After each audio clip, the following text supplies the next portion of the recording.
Who Said Apes Have No Tails is a collection of previously untold anecdotes from the filming of the original Planet of the Apes and 3 of its 4 sequels, as witnessed firsthand by Erlyn Botelho Carbajal.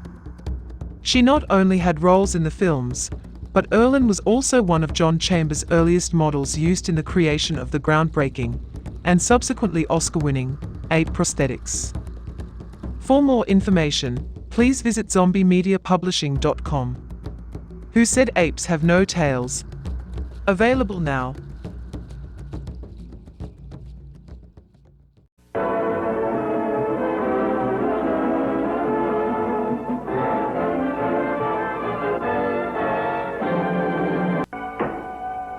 This meeting is now called to order.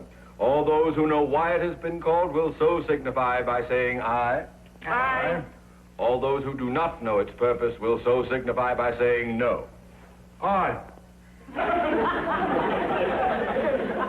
Aye what? I don't know why it was called. Well, Stretch, I'm surprised at you. As captain of our football team, surely you know that we're having our big game with Hamilton High tomorrow. Oh, he knows that, Miss Brooks. What he doesn't know is about getting the mascot. You see, Mr. Conklin found out that Mr. Flint... Mr. Conklin will speak for himself. You are all aware of the fact that Hamilton's principal, Jasper Flint, is my arch rival. Well, he's worse than that, Daddy. He's done some very mean things to you. He's certainly gone to great lengths to try to prove Hamilton's athletic superiority over Madison. And with very consistent results. I mean, what's his latest sneaky trick, Mr. Conklin? In a cheap attempt to capture the attention of tomorrow's spectators, Flint has obtained a small bear for the Hamilton Cubs, which he intends to trot out between halves. A live one. They trot better, I guess. Now it is up to us to entertain the audience with our own mascot. It's as simple as that. Well, not quite, sir. For some years now, our team has been called the Madison Comets. It might be rather difficult to lead a comet out between halves. That's a hard one. Imagine trying to lead a comet out between halves. Let us try to be constructive. I intend to change the name of our football team to fit the mascot we select. Now, I am open to your suggestions. Well, before we make any suggestions, Daddy, where did Mr. Flint get the bear cub you mentioned? From the circus, Harriet. The one in Moore's Meadow that bogged down on its way to winter quarters. Well, then maybe we could get something from them. Maybe even a tiger. Boy, the Madison Tigers. I can just picture it. At halftime, we lead this ferocious tiger across the field to the Hamilton bench where Mr. Flint's sitting. Can't you just see the expression on Mr. Flint's face? I'm not going to look down a tiger's throat just for that. I'm afraid a tiger isn't quite original enough. No, Princeton University's mascot is a tiger. I don't think we should copy anyone. Let's see. How about the Madison Monsters? Oh, fine. We should be able to pick up a cheap monster somewhere. With you as the team's manager, Denton, that name is almost ideal. At that, though, you've given me a thought. The name should be an alliterative one. Now, what about you, Snodgrass? Any ideas on the subject? Yes, sir. What does alliterative mean? Oh, don't you know either?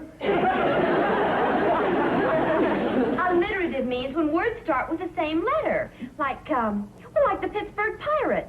Oh. Oh, then how about the Madison Hornets? No, you don't get the idea, Stretch. You see, it should start with the same letter as the school. Well, Hornet starts with an H, don't it? Yeah? What kind of a school is Madison? It's a high school. What does high start with?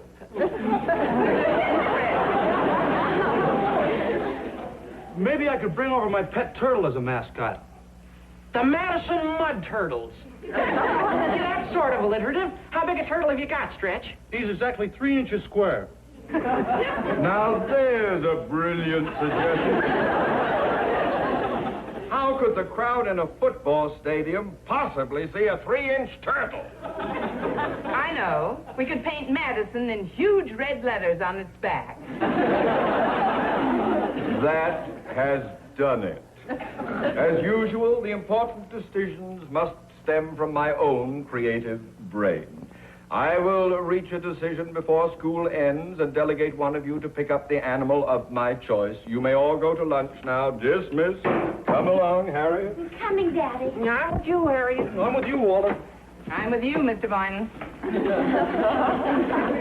Where were you planning on having lunch today, Miss Brooks? Marty's Malt Shop? Oh, no, let's live dangerously and eat in the school cafeteria. It might prove very inspirational. Inspiration? Yes, I had some stew there yesterday that would make a wonderful mascot.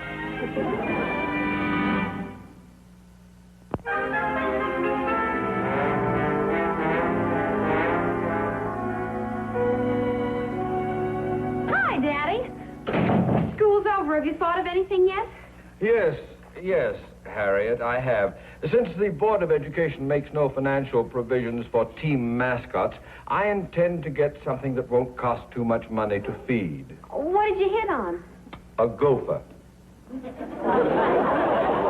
gopher? Oh, but Daddy... If it's good enough for Minnesota, it's good enough for us. It so happens I've already set a trap for one in our backyard. Principal's office. Osgood Conklin on this end. Hello, Osgood. This is Martha, dear, your wife. I know your title. I conferred it on you. You'd better sit down. It's your mother. What do you want, my dear? Well, I'm afraid I have some rather distressing news. Your brother is staying over another day? No, dear. I broke one of your favorite bookends. I was cleaning it, and it simply slipped out of my hands. I don't know how I could have been so stupid. There have been greater disasters known to man. We'll simply replace the bookend. Yes, but they were a gift, dear, and I don't know where they were purchased.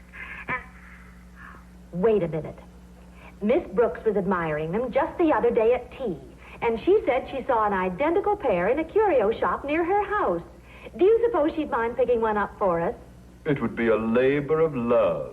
Which bookend was it? I mean, what design? It was the one with the elephant on it. She'll remember it all right. Oh, well then, don't give it another thought. I'll see you in a little while, Martha. Oh, by the way, I'm rather tired. When I do get home, I want to take a little nap. So please see that the squealing urchins with which our neighborhood abounds are shooed as far from our porch as possible. I'll try, Osgood. goodbye, dear. Goodbye. Now then, Harriet, fetch Miss Brooks over here at once, if you please. Oh, but I can't, Daddy. She's already gone home. The speed with which they depart is always a revelation to me.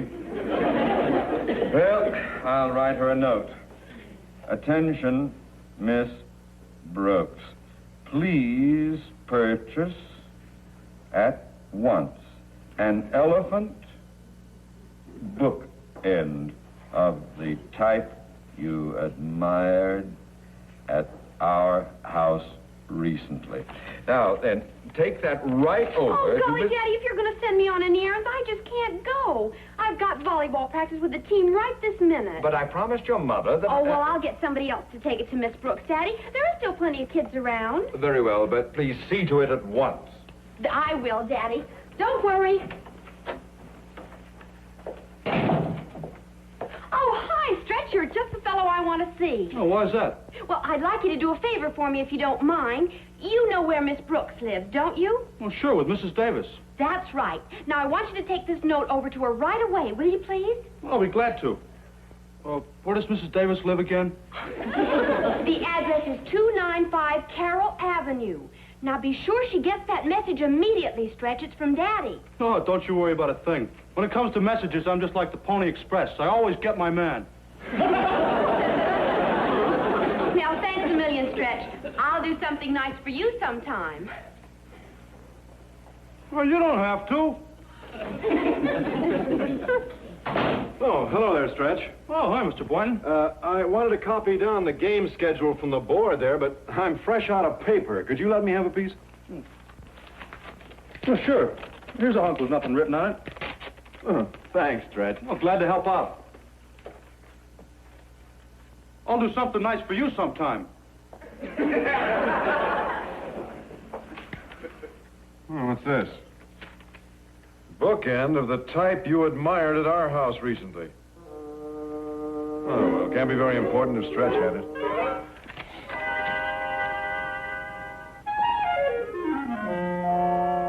Excuse me. Oh, what is it, Stretch? Mrs. Davis told me you were busy, but Harriet said it was important you get this message right away. It's from Mr. Conklin. Oh, let's see it. I took the liberty of reading it on the way over. Looks like you've been decorated to get our mascot. I've been degulated, all right. Attention, Miss Brooks. Please purchase at once an elephant. Boy, what a mascot. Mr. Conklin sure went whole hog. He went whole elephant. Oh, this must be some kind of a joke, Stretch. I'd better call him and find out what it's all about. Are you sure you brought this directly from Mr. Conklin? Sure. Harriet handed it to me right outside his office.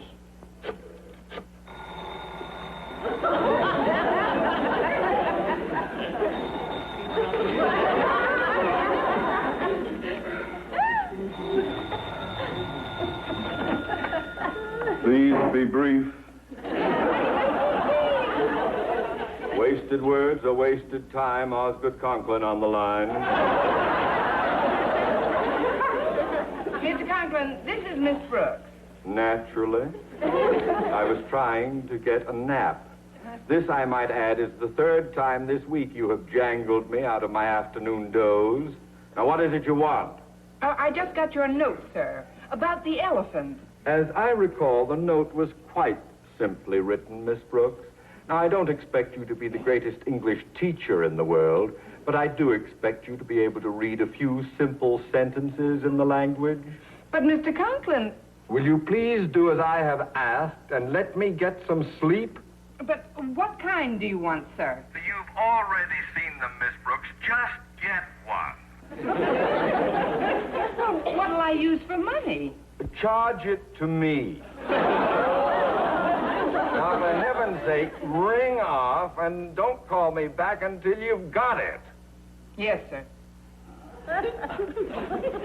Well, Miss Brooks, where do we go from here? To the Bombay branch of Gimbals to charge an elephant.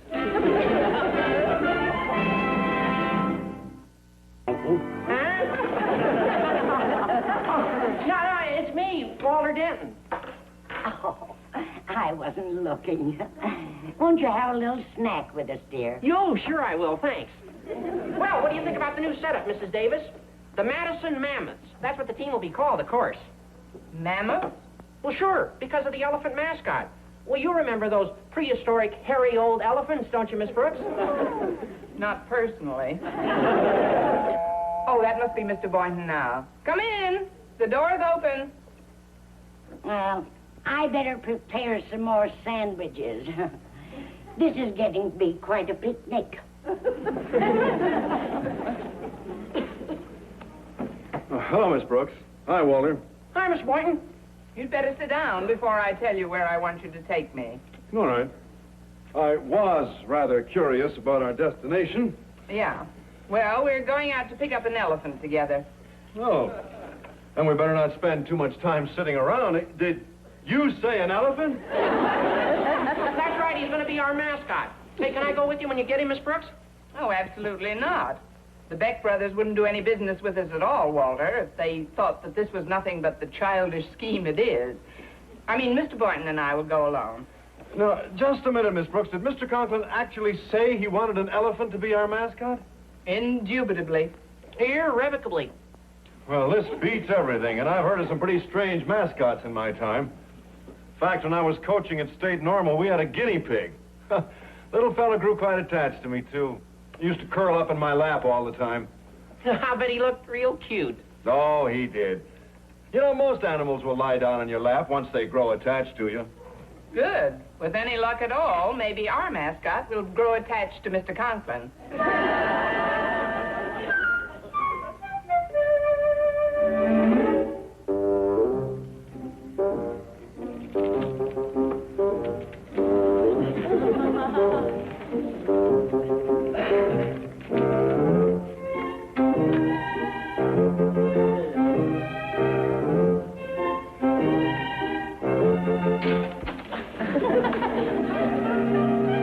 afternoon, gentlemen. I'm Miss Brooks, and this is Mr. Boynton. Beck is the name, Mike Beck. Beck is the name, Dan Beck. They must be the Beck brothers. You've been listening. To come right to the point, gentlemen, we teach at Madison High School, and our principal would like us to procure a mascot for our football team. Sounds like a nice idea. Very nice idea. Won't you sit down? Thank you. We furnished a mascot for Mr. Flint of Hamilton High just the other day. Nice little bear it was. Very nice little bear. Yes, I know.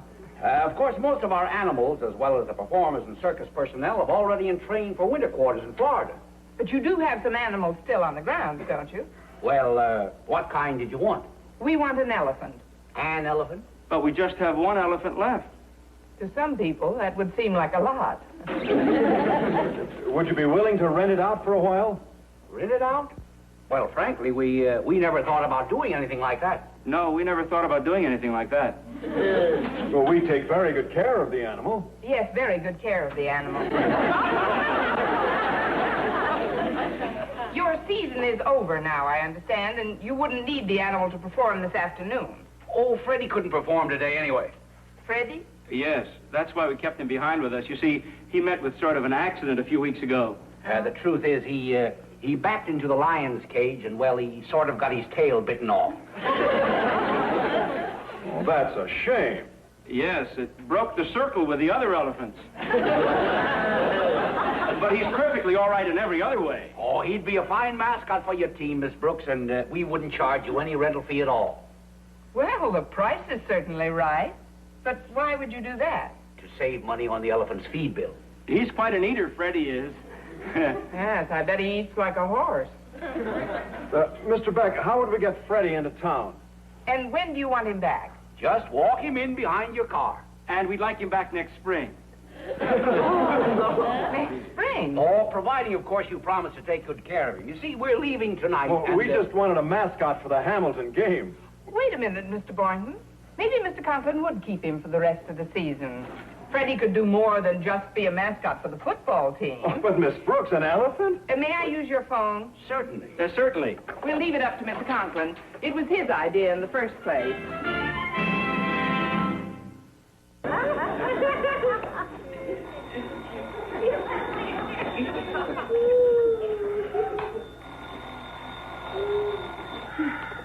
Hello, Miss Brooks, I presume?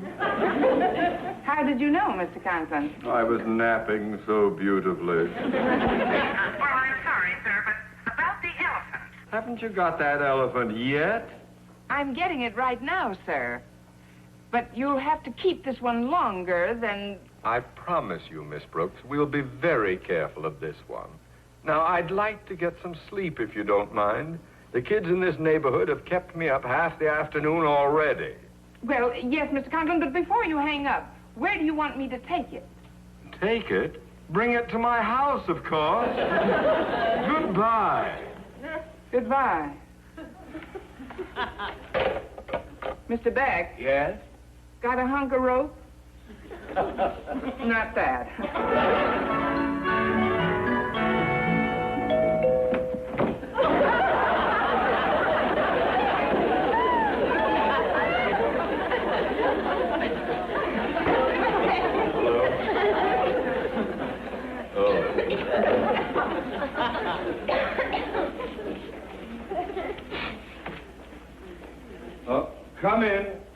Come in. Well, have you got it, Miss Brooks? Yes, I have, Mr. Conklin. It's right outside by your porch. Mr. Boynton. By the porch? Why didn't you bring it inside? Look, Mr. Conklin, I know you've been very annoyed recently, but there are a few things we've got to get settled right now. Where are you going to keep it? Next to those books on the television set. I beg your pardon. Next to the... I have some bad... Oh, hello, Miss Brooks. Hello, Mrs. Conklin. Well, I was going to tell you, Osgood, that I have some disappointing news. There's nothing caught in that snare you set in our yard. Oh, confound it. I was planning to use that gopher as our mascot. Gopher? You want to use a gopher as a mascot? What did you think I wanted, an elephant? That reminds me. Were you able to pick up that elephant bookend we wanted replaced? Elephant bookend? You received my note, didn't you? received my note, didn't you? Yes, I mean, I got part of it. Apparently something was not quite clear, Mr. Conklin. Oh, it was perfectly clear, Miss Brooks. Now, let me recall it for you verbatim. It said, quote, attention, comma, Miss Brooks, dash, please purchase at once an elephant bookend of the type you admired at our house recently, period, unquote. Well? Oh, brother, exclamation point. Oh, listen to those kids, Martha. If we don't move out of this neighborhood soon, my blood pressure is going... Dear, now calm down. The children are only playing. Well, I'm going to the window and stop them. No! Don't go to the window now. They might throw something and you might get hit with a ball. But that shouting, that racket. Oh, it isn't so bad, sir. You're just overwrought. Oh, yes, dear. In your nervous state, you exaggerate every irritation.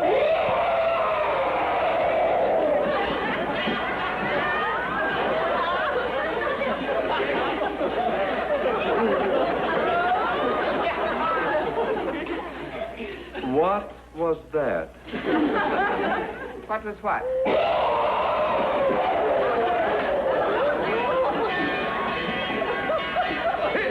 It's an earthquake! Quick, we gotta get out of here! Oh, no, Mr. Conklin! I'm not gonna be caught in here like a rat in a trap! Out of the